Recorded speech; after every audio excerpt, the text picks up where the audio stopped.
Okay, the preliminaries are over. It's once again time to go for the gold, and the Bluffs Sports Zone is there. There is a first from Titans country. Will there be a first for the LC girls? The same old for the Saints. New year, same old story. A new season has begun. The Yellow Jackets come out swinging. We're from Lewis Central Soccer Team. And we're from St. Albert. And the Bluffs Sports Zone starts right now.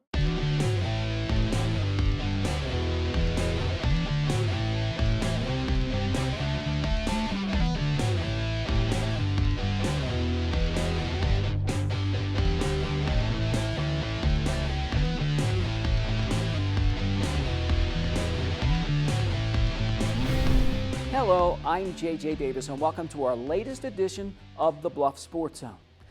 And you know, it never gets old. You know, the JUCO World Series, winning championships. It never gets old here in Reavers country. In fact, it's kind of expected. Iowa Western steps into the box once again in Grand Junction, Colorado. And once again, big things are expected. 2010, 2012, 2014, 2016, here's IWTV student Dylan Hall. The Reavers back in Grand Junction for the 9th time in the last 10 years. 4th-ranked Iowa Western taking on former number 1 Santa Fe College in the opening game of the tournament. Top of the first, Saints 1 on, 1 out. Tyler Kinney lines out to second. Jared Gates flips it over to first for the double play. Scoreless after 1. Next inning, the visitors' Kyle Phillips smacks one to left. The run scores, and just like that, IW is down 1-0. Top of the 3rd inning, Big Blue looking to turn a double play, but Matt Hoig can't handle the throw from Gates. Another run comes home, Saints up 2-0 after 2.5. The home team finally getting something going in the bottom of the inning. Jared Gates grounds one through the hole for a base hit. Reavers looking for a 2-out rally. Matt Hoig sends one to center. Gates to 3rd. That brings up pitcher Matt Lloyd with runners on the corners and still 2 outs. The sophomore drills one to left. Gates comes home to score. Iowa Western is on the board. Santa Fe still up 2-1 through 3. 6th inning, same score. The Gulf District champions trying to add to their lead. Matt Allen off the wall to left. The catcher slides in safely with a leadoff double. The Saints with 10 hits overall. Lloyd and company try to end the threat quickly. Third baseman Luke Morgan comes out of nowhere to make the grab in foul territory for out number 1. Next at bat, Steven Smith lines a shot to Gates for 1. That's 2. Double play to end the inning. The Reavers finish today with 3 DPs overall. The former number 1 is not done yet. 7th inning, Kyle Phillips to the warning track. The right fielder racks up 3 hits on the day. Santa Fe 2 on, no outs. Next batter, freshman Cole Parks lays it down the first baseline. Reavers run into each other and can't make the play. Everybody safe, 3-1 Saints. Lloyd's 7th inning struggles continue. The sophomore walks Robbie Hanlon, still no outs. Next batter, Brandon Hernandez back to Lloyd, to home, to first for yet another double play. Matt Lloyd goes 6 2/3, strikes out 4, and gives up just 2 earned runs. In comes Devin Perez. The Oklahoma commit strikes out the first batter he sees to get out of the jam.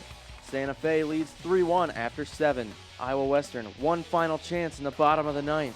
Luke Morgan, a leadoff base hit. That brings up catcher Tyler Garrison. The freshman grounds it to second. Tyler Kinney can't handle it. Everybody safe. Pinch hitter Caleb Reed comes in with the tying run on first.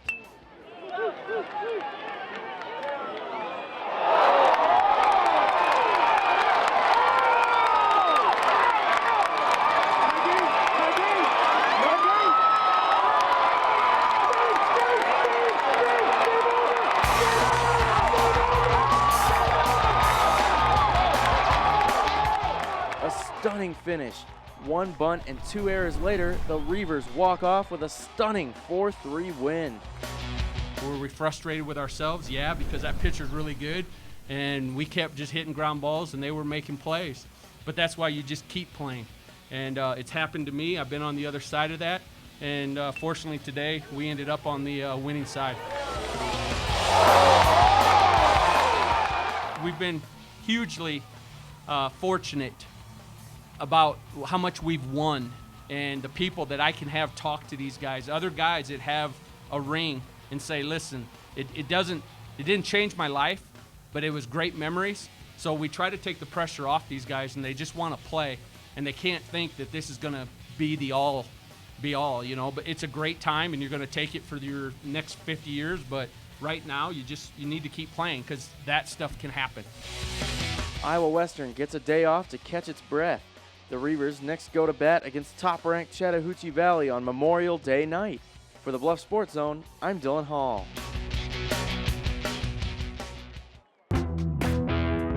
Thanks, Dylan. Nice work. Nice work by the LC girls soccer team, but what about the playoffs? But up next, the climb continues in Colorado when we come back.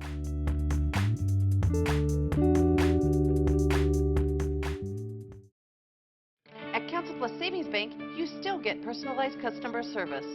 We have identity-safe checking with LifeLock, identity theft protection. You get personal mortgage lending to fit your needs now and in the future. You get business banking with the latest technology because saving you time saves you money. At Council of Savings Bank, you get people who answer when you call and local employees who are actively involved in our community. Council Bluffs Savings Bank, hometown banking the way it used to be. This portion of the Bluff Sports Zone brought to you by Cutler O'Neill Meyer Woodring family-owned funeral home, serving Council Bluffs in southwest Iowa for over 100 years. Okay, so one down, a few more to go. And you know what they say? That first one's always the toughest one. Well, some coaches do, anyway. And so it goes for the Iowa Western baseball team. The Reavers kick off the 2016 JUCO World Series with a bang. And next up, well, another slice of Grand Junction. And this one tastes very, very good. Once again, here's IDUB TV student Dylan Hall. Big Blue gets a much-needed day off. The Reavers have a chance to kick back, relax, and eat some pizza thanks to the good people of Grand Junction. The big thing with this tournament, and a thing that I've preached for years, is the fact that this is all about memories. They're going to remember this stuff for the rest of their lives, not just the games, but all of these moments. So they're not taken lightly for me. So we make sure the coaches and the bus driver and everything knows what's going on and where to drive to. And then we furnish a meal, which is what we're doing now, having a pizza. And we make sure the guys have water and bubble gum and some nuts to eat, you know, during the game. And then we're in the dugout with them all the way. It's a lot of fun. I mean, the players on the team that I've known for 2 years, I mean, we've become brothers, my best friends, people that I'll talk to for the rest of my life. So, I mean, it's amazing to live the memories and be here and wear the Reaver blue. Kind of like living my life through him, what he's done, because I used to play baseball, whatever else, and coached, and so now having him play, and it's really nice to see him do well and the team to do well, so it's huge. Coming here as a freshman, a lot of sophomores have just told us to take it all in, and it's been a blast so far. Everybody's treated us well, little kids being around, having us sign signatures. It's just all been great and one of the best experiences I've had in a long time, probably my entire life. It's a great time for everyone involved. Definitely a good use of a day off. For the Bluff Sports Zone, I'm Dylan Hall. Thanks, Dylan. So yeah, it's just nice to relax, take a deep breath, and eat till your heart's content. Courtesy of the folks of Grand Junction, and they know how to throw a party. Next up for the Reavers, round 2 at Sam Simplizio Field. Iowa Western set to battle with Chattahoochee Valley. Reaver bats hot early. Bottom of the first, Jared Gates starts the day with a base hit. Next batter, Matt Hoy sends it to left. Gates to third, runners at the corners with no outs. Matt Lloyd rolls one into left. Gates comes home to score 1-0 Iowa Western. Later in the first inning, Pirates starter Chase Atkins throws the first, bad throw. Hoig hustles home. Big Blue leads 2-0 after 1. Ida back at it again in the bottom of the third. Matt Hoig off the wall for a leadoff double. The sophomore finishes the day 4 for 4. Later in the inning, Luke Morgan grounds it to short. The throw home gets past the catcher and Hoig scores. Home team up 3-0. 3 batters later, 2 on, 2 out. Eric Mingus drives in another run. Reavers lead 4-0 with runners at the corners. Next batter, Zach Hanna sends a shot to right. 2 runs come home, Hanna safe at second, Iowa Western up 6-0. The next batter.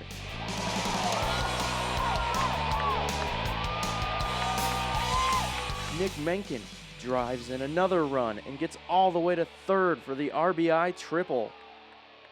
Still later in the third, Matt Hoig gets one past the shortstop to drive in the final run of the inning. Iowa Western with 14 hits overall. Reavers 8-0 after 3. After the 6-run outburst in the third, Jacob Niggemeyer takes over. The sophomore strikes out 6 batters in 6 1/3 innings. Reavers stay undefeated and crush Chattahoochee Valley 8-0. The ball bounces over to third baseman, balls fall in. We hit some balls hard. They tend to fall in.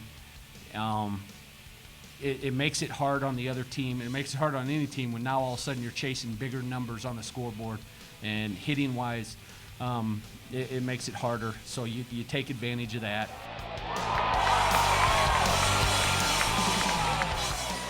We had a lot of kids, up and down the lineup, getting on base, finding 2-out hits, finding holes everywhere. I mean, it was great. Get on the board, get big runs.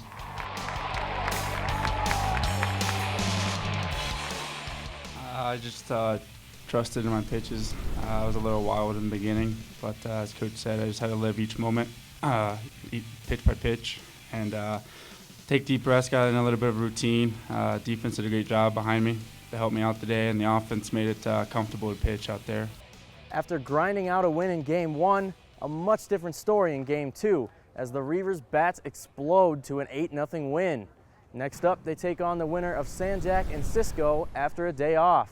For the Bluff Sports Zone, I'm Dylan Hall.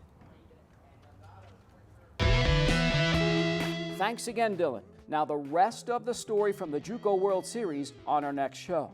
Hey, the curtain is up on a new show in town. Will it come down after a championship for LC? After the break.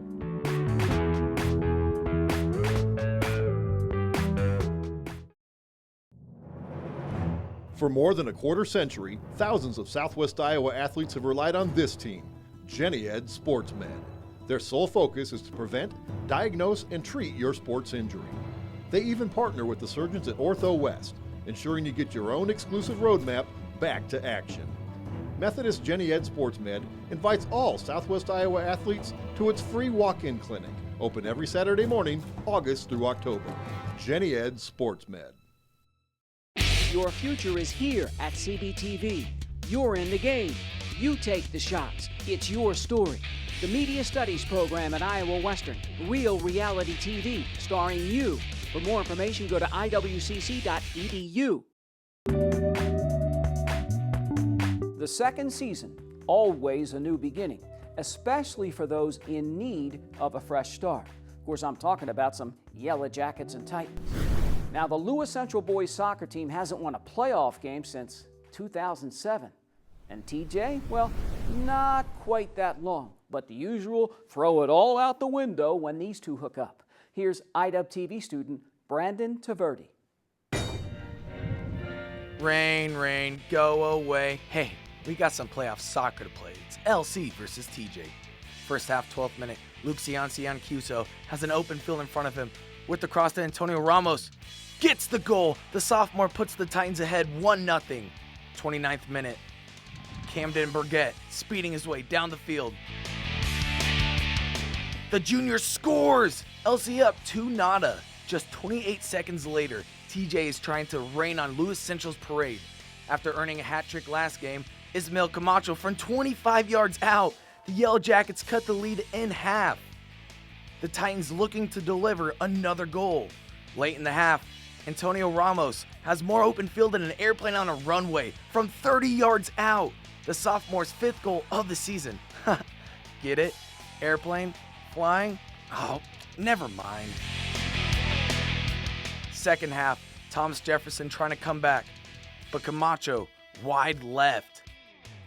Then it's a free kick for Jesus Santa Cruz. Little too high. LC wins 3-1. Just got to keep the confidence rolling, and that's what I've been talking about the last month or so, is when those goals started happening, our confidence just raised each game. And you could tell it here, to score a goal in the first 10 minutes or so, just the confidence is so high. Keep the confidence going and you never know what can happen. Just keep our heads up and use the momentum of this win and just go and win the next one.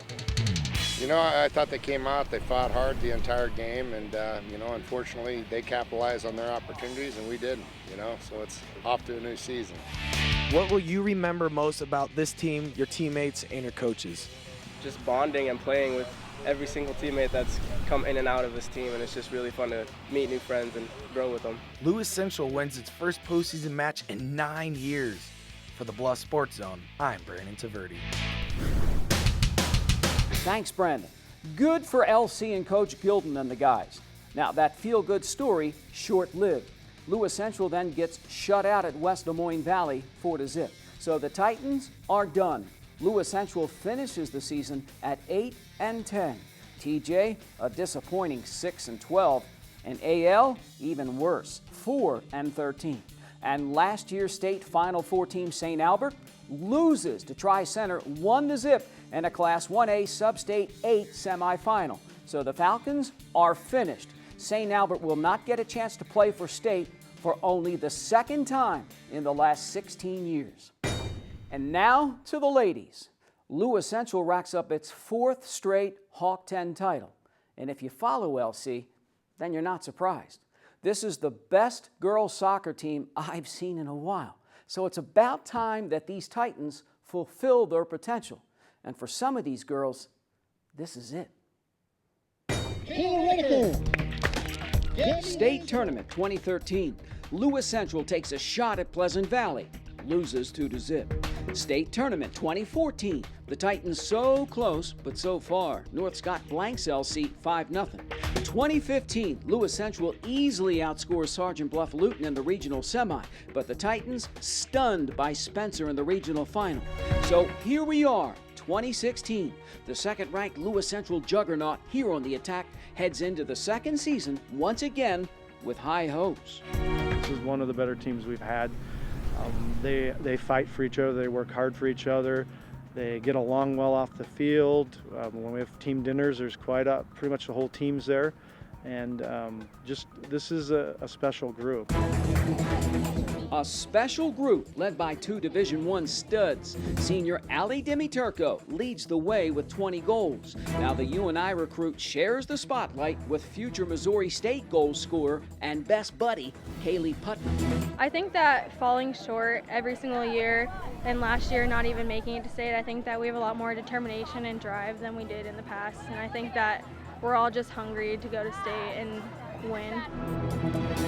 Yeah, if we don't win a game at state, I think it's going to be really depressing for us, because we're really good this year, and we're really good at passing the ball, and we're more of a team this year than we ever have been. We've got to play even stronger the first 5 to 10, all right? All out. This time around, we're with the number of seniors we have and the key leadership of them, even our freshmen feel that we can play and beat anyone. Oh yeah, I definitely think we have what it takes. I think that this team is our strongest team out of the 4 years that I've been here. I think we're really close on and off the field, so I definitely think that our chemistry will get us really far. We have a lot of seniors this year, and we've all pretty much played varsity since our freshman year. And I think just being together, and if we don't win, it's going to be very, very, very disappointing. Allie, you have to This is the best girls soccer team I've seen in Council Bluffs, and you've had these girls for 4 years and yet to win a game at state. I feel like if you don't at least win one match at state, the season's a bust. What say you? I'd agree. I mean, it really would be. If we don't do well this year, I'm going to consider it a failure on my behalf and more on me, because I really think that this group can do it. Oh, I definitely feel the pressure. I feel like we've been winning games that, like the healing game and the Sioux City East game, like tough games like that, and I feel like that puts a lot of pressure on us to win at state. We feel the pressure, but we also take that, and we like know we're a good team, and we're just ready to like win something finally, like a state championship. And so let the games begin. The road to Des Moines goes right through Lewis Central. The Titans host the Class 2A regional semi and final. And after that, the state tournament. Is this Lewis Central's year? We're about to find out.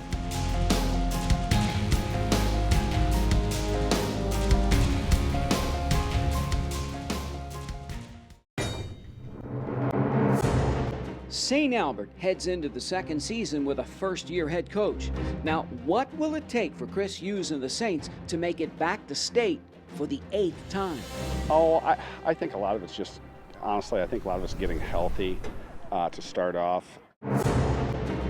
I think part of it, too, is just you can't forget that if you hustle, good things will happen, and you get those breaks that you don't get in a game where you don't give maximum effort.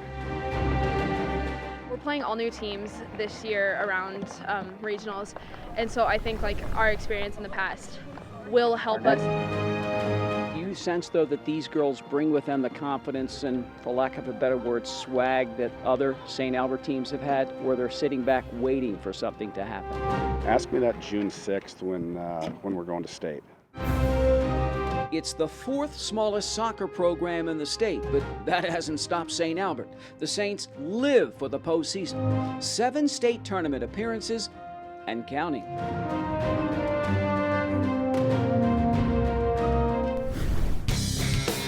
Second-ranked Lewis Central heads into the second season at 11-3. Now, LC's only losses coming to towns across the river. The Titans are unbeaten in the state of Iowa. Kind of reminds me of the AL boys basketball team.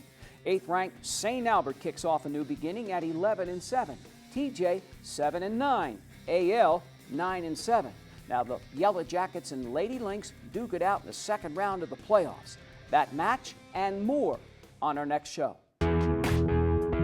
Up next, our Play of the Week, coming up big on the big stage. Hey, the curtain is up on a new season. On the other side.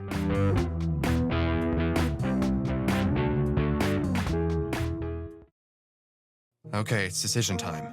I want to take classes I need, spend less time working to pay for them. I want flexibility to transfer my credits.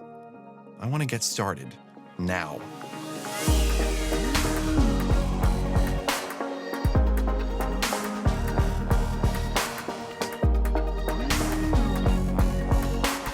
Find your path at iwcc.edu and get hands-on, real-world experience. Start now at Iowa Western.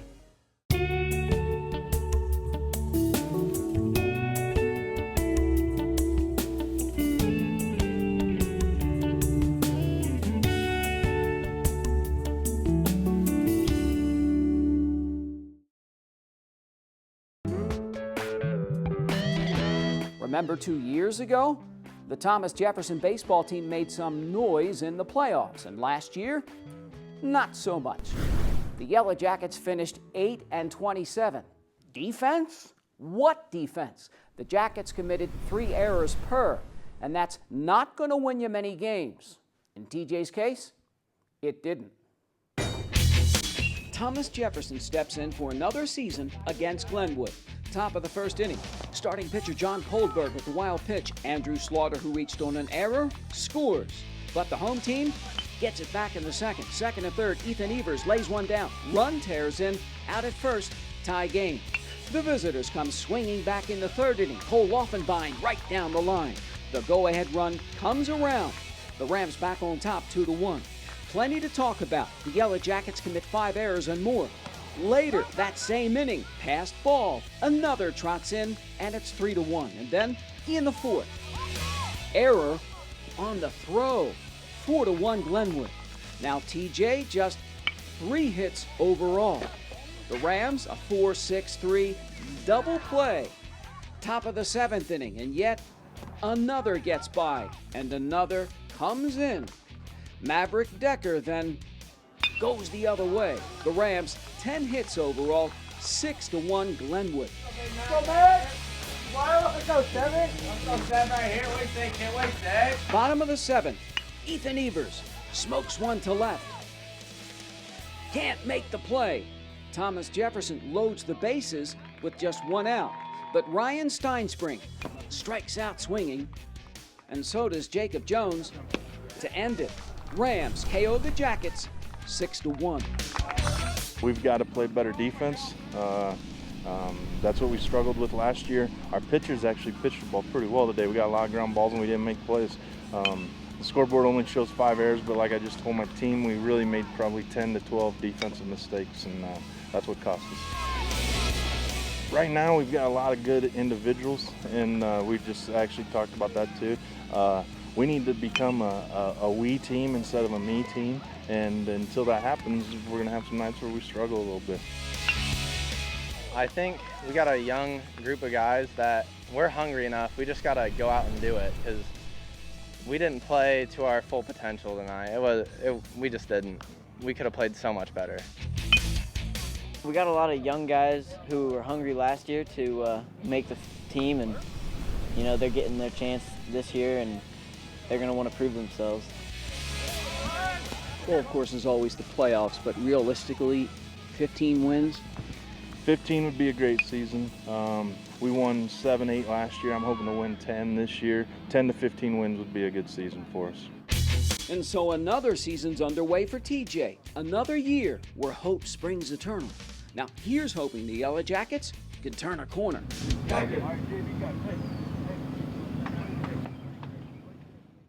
And now it's time for our Play of the Week.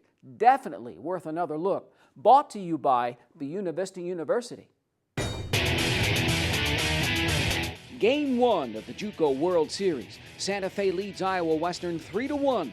The Reavers have 2 on, 2 out, last inning. Caleb Reed steps to the plate.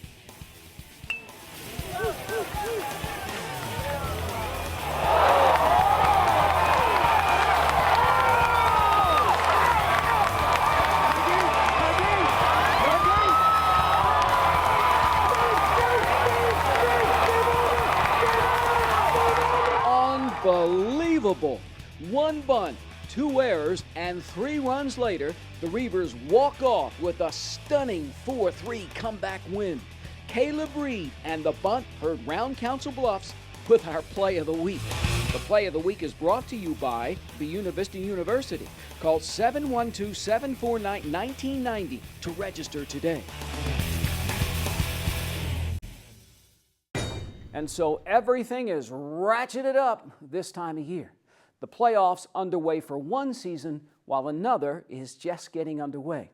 Now remember, we'll have the rest of the story on the Reavers from the College World Series on our next show.